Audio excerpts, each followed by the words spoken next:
Monsieur le ministre des Domaines, Madame le ministre de l'Équipement n'est pas là, mais je suis sûr qu'elle est d'esprit avec nous. Excellence, Monsieur l'ambassadeur du Maroc au Mali, Monsieur le président de l'Ordre des géomètres experts du Mali, Monsieur le président de l'Ordre des géomètres experts du Maroc, Monsieur le représentant du ministre marocain de l'Urbanisme, honorables membres de la délégation, je voudrais à mon tour commencer par vous remercier d'être venus si nombreux.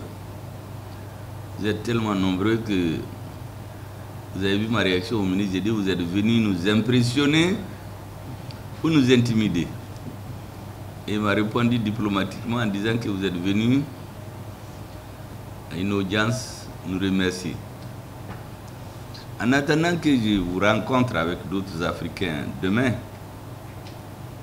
et vous parler de la situation qu'on a au Mali, parce que tout ce que vous faites doit évoluer dans une situation nationale précise. Il doit créer les conditions pour que vous puissiez faire votre travail. En attendant donc demain, je dois dire que le fait que notre ministre invite le Maroc, c'est dans l'ordre normal des choses. Vous savez, nos relations avec le Maroc, le Mali, c'est des relations particulières. Souvent, certains ne comprennent pas. Mais nos dirigeants dès que l'occasion se présente, ils font des rappels historiques. Je m'en vais rappeler à tout le monde qu'au lendemain des indépendances, quand c'est éclaté en Afrique, la première guerre entre les pays africains pour une question de frontières, c'est le président de la République du Mali, Modibo Keïta, qui a parlé avec le roi Idriss et le président algérien. Ils se sont retrouvés ici pour signer l'un des premiers accords de paix en Afrique. Ça, nous n'oublions pas ça. C'est une marque de considération et d'estime. Lorsque plus tard, avec les problèmes du Sahara occidental et la position de l'OIA, le Maroc a pris une position connue de tous. Chacun y a apporté son appréciation. Le Maroc a coupé ses relations avec beaucoup de pays africains, mais pas avec le Mali. Malgré que le Mali est resté parmi les pays qui reconnaissaient le Polisario. Certains se sont dit, mais quelle est cette politique de deux poids, deux mesures? Pourquoi le Maroc ne rompt pas avec le Mali? Le roi du Maroc, Hassan II, a dit aux uns aux autres que les relations avec le Mali sont particulières. C'est des relations qui poussent leurs racines très loin. Des relations qui durent des siècles. Et donc, nous qui sommes de la nouvelle génération, c'est ce que nous pensons. C'est un devoir de ne pas couper ce fil historique à cause de problèmes politiques qui surviennent dans le parcours de toutes les nations. Et le Maroc n'a jamais rompu ses relations diplomatiques avec le Mali. Beaucoup de Maliens sont dans les grandes écoles marocaines aujourd'hui. Beaucoup vont apprendre les techniques de pointe. Parce que certainement on se dit que quelque chose qu'un pays africain a déjà assimilé, il est plus facile de le transmettre que d'aller le chercher ailleurs. Aujourd'hui, dans plusieurs disciplines, les cadres formés au Maroc aident à la construction du pays et le font honorablement. Les Maliens, beaucoup d'entre eux d'ailleurs, dans le temps, ils partaient ailleurs se soigner, mais ça continue, mais de plus en plus de gens vont au Maroc. Ils ne vont pas au-delà des mers. Ils vont dans d'autres pays, c'est vrai, mais le Maroc devient une destination privilégiée des Maliens. La compagnie Royal Air Maroc est l'une des compagnies qui est toujours restée dans ses relations avec le Mali. Malgré la météo politique qui arrive souvent, le Maroc n'a pas changé de position. Même récemment, quand le Mali a recouvré sa souveraineté nationale sur l'ensemble du territoire, après toutes les joutes politiques, diplomatiques et militaires qui ont eu lieu, nous savons que dans certains pays, il y a une politique qui n'est pas forcément favorable au Mali. Et nous savons les prises de position du Maroc par rapport à certaines personnes qui ont voulu se servir du Maroc comme base arrière pour mener une campagne d'intoxication contre le Mali. Les autorités marocaines, tout en gardant leur position de neutralité, ont fait croire à chacun ses limites, compte tenu de ses relations privilégiées avec le Mali.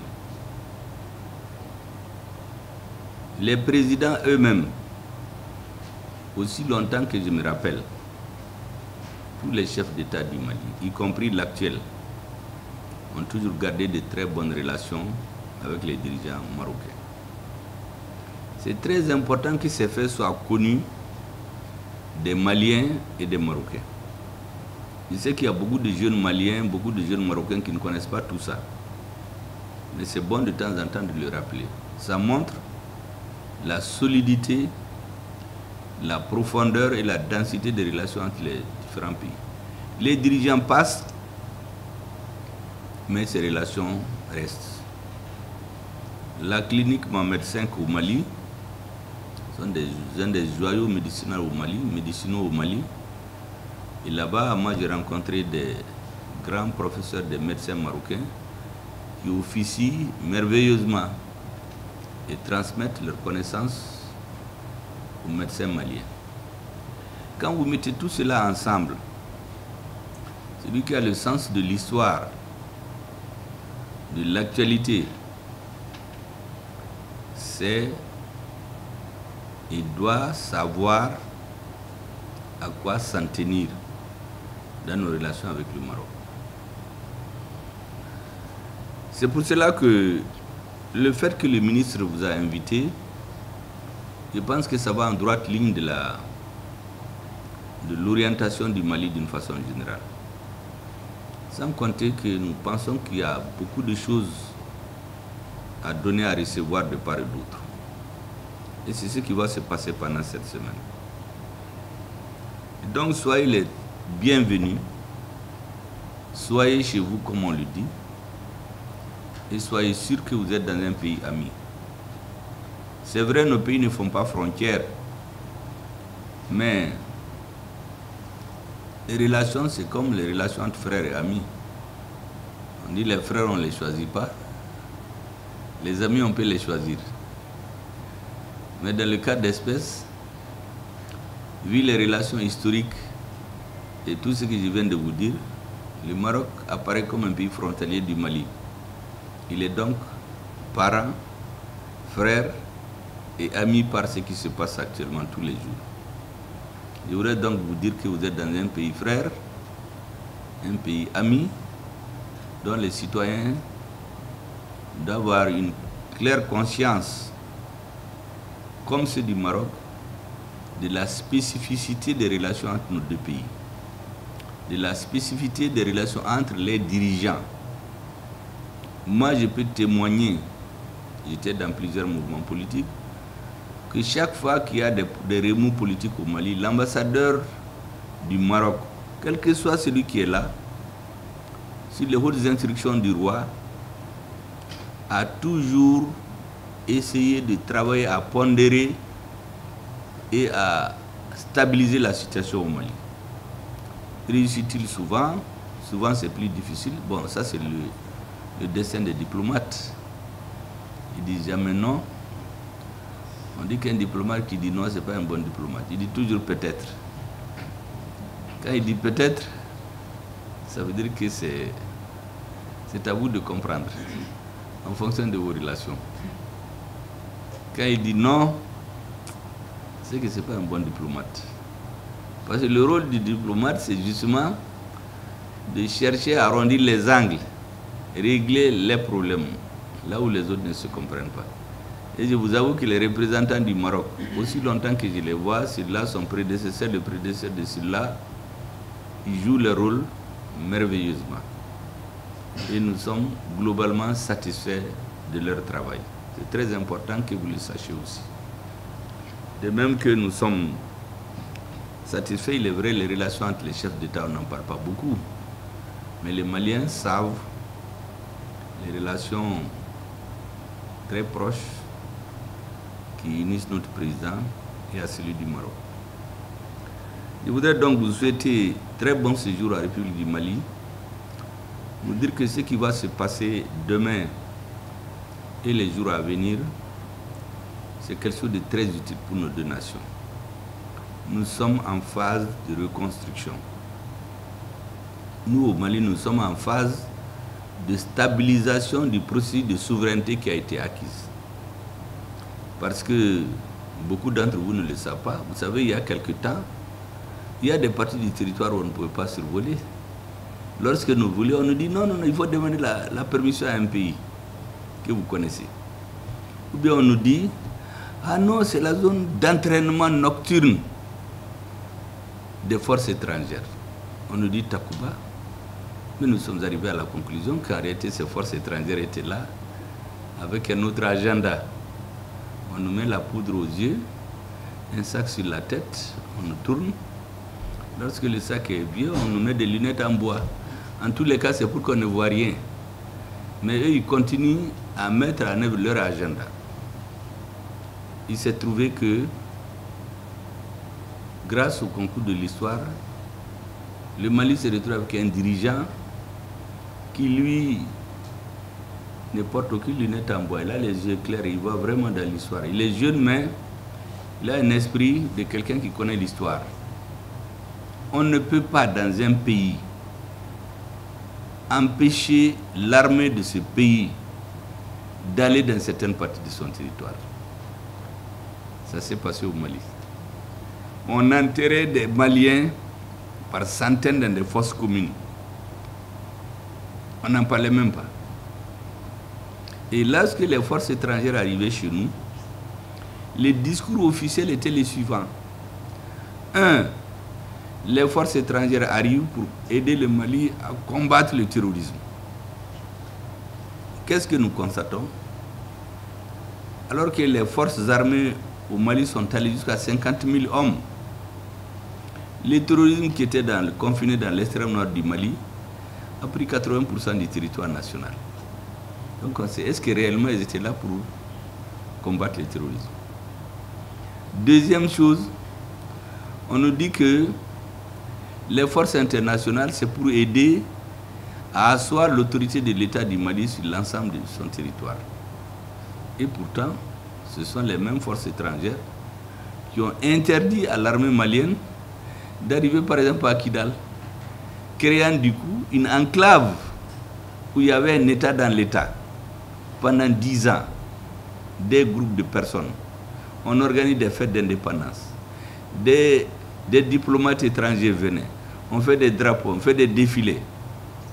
On regardait ça, tout ça à la télévision. Et l'armée malienne était interdite d'y arriver. Or, on nous dit que le rôle des forces internationales, c'est de pouvoir recouvrer l'intégralité du territoire national. Allez-y comprendre.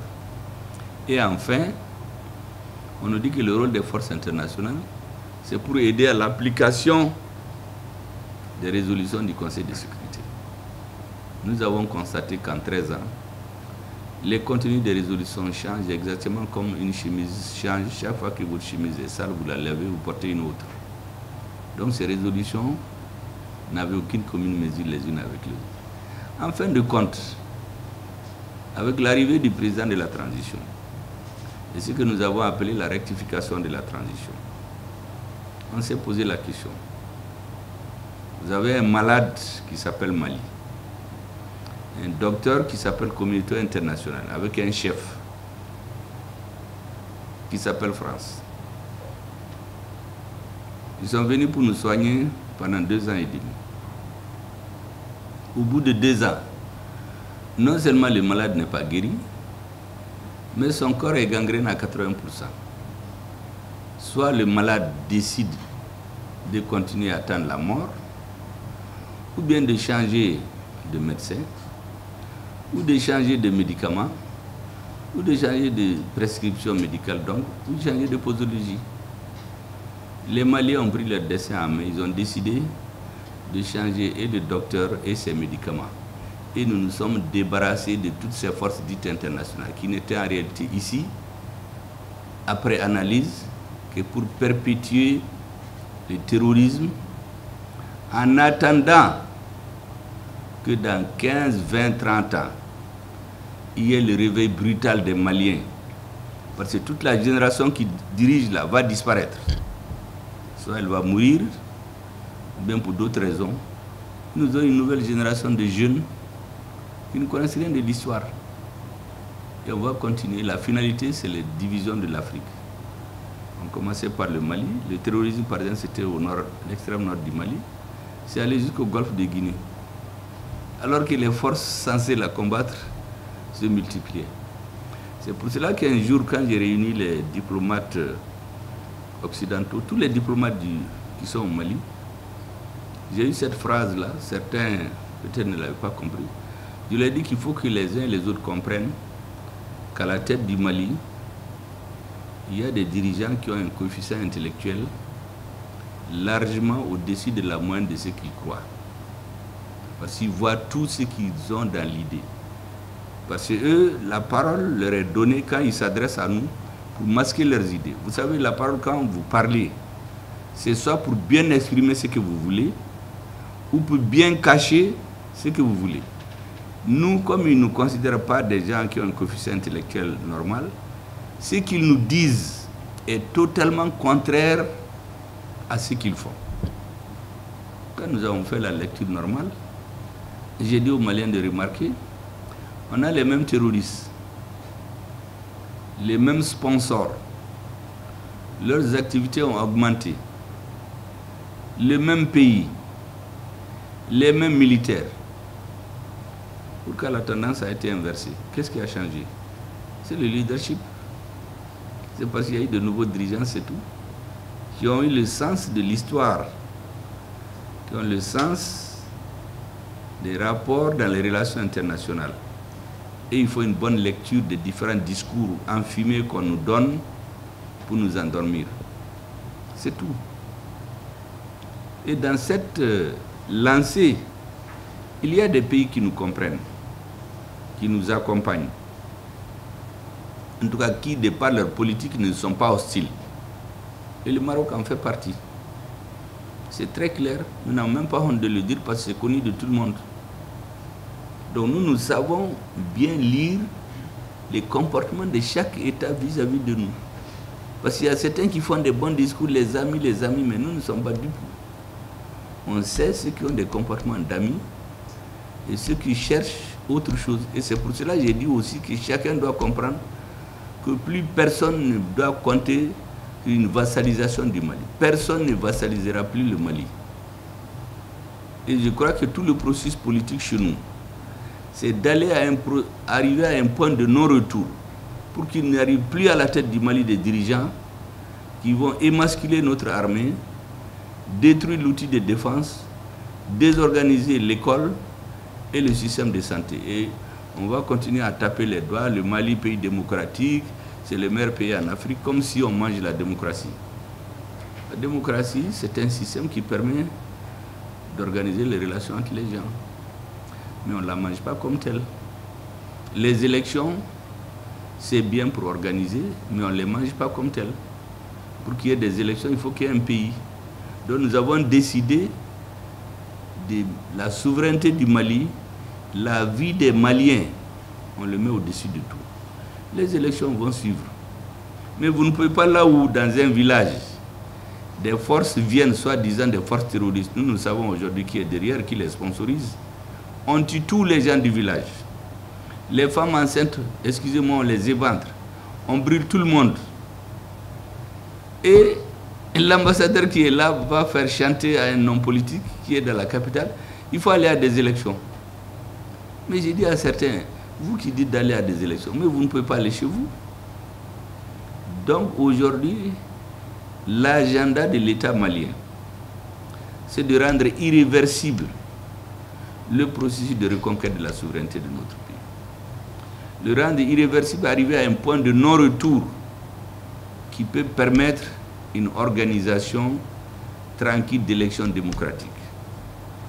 La deuxième chose, c'est que nous sommes conscients que la force ne règle pas tout. À partir du moment où l'État s'est imposé par la force sur l'ensemble du territoire national, c'est maintenant qu'il faut ouvrir les bras. Parce que la paix souvent est plus difficile à construire que la guerre. La guerre, c'est des personnes déterminées qui la gagnent. Mais la paix, c'est tout le monde.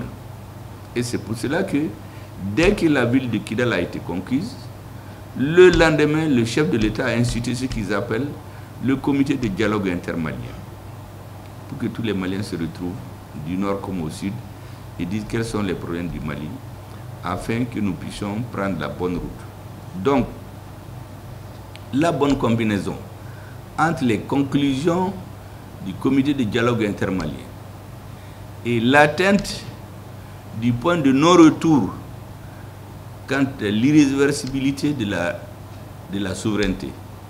Les deux réunis permettent au président à tout moment de fixer la date des élections. Nous sommes dans ce processus-là aujourd'hui. Et je crois qu'il ne saurait tarder. C'est bon que nos amis le sachent, parce qu'il y a beaucoup de propagande.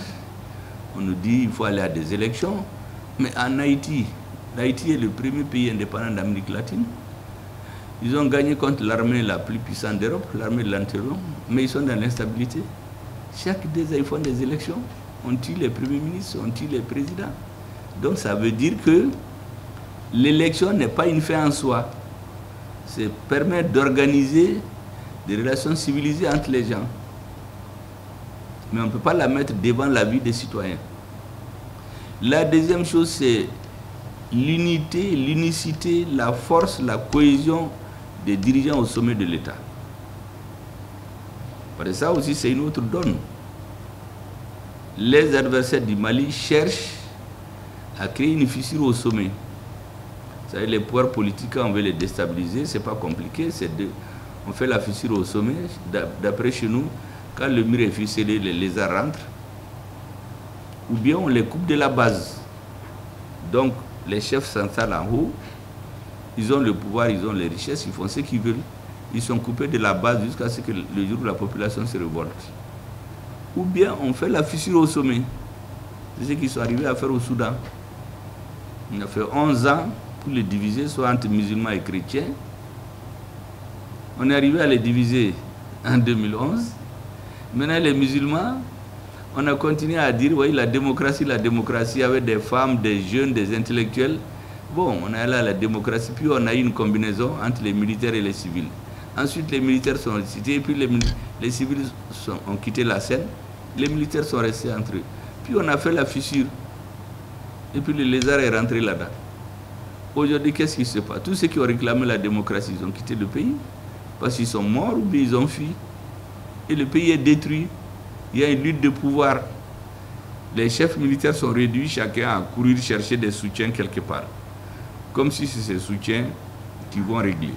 L'expérience a montré que dans aucun pays du monde, la soi-disant communauté internationale n'a ramené la paix par elle-même. C'est les citoyens du pays qui prennent conscience de leurs problèmes et les résolvent. C'est à ce stade que les Maliens sont aujourd'hui. Je voudrais vraiment vous expliquer ça en tant que frère et ami, pour que vous le compreniez très bien. Pour le reste, je vous souhaite un très bon séjour au Mali et vous dire que nos relations vont continuer. Notre pays est à reconstruire aujourd'hui. Tout est à refaire chez nous, parce que tout a été détruit. Et je pense que le Maroc, parmi d'autres pays, des amis du Mali, doivent compter dans le processus de reconstruction du Mali. Nous comptons beaucoup sur vous, sur tous nos amis qui sont autour de nous et ceux qui sont loin. Merci beaucoup. La séance est levée.